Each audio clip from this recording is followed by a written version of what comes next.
Morning guys, welcome sa mag. So itest natin tong GMS Striker ng GNG. Shoutout kay Boss Gun ng QC. So ito yung tinest natin nung nakaraan. Pakita ko sa inyo. Ayan. So naka gate aster siya. Ayan, CM16 na GMS Striker. So, ito yung high muzzle velocity or high FPS version.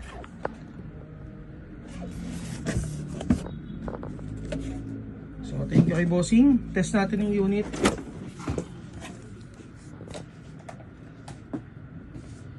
Guys, makikita nyo to sa sa new arrivals natin ng November.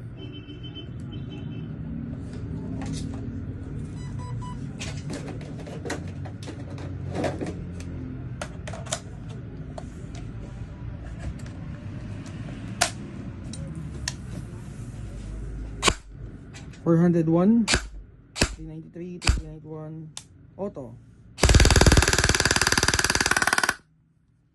So sa full auto, nasa 410 pataas siya. And then sa semi-auto, nasa 400. O 390 to 400. So yung magazine niya ito, 30 rounds lang to guys.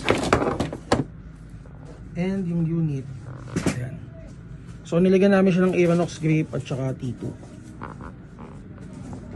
So guys, for more details, mag-PM kayo sa page namin, Mavs Happy Page.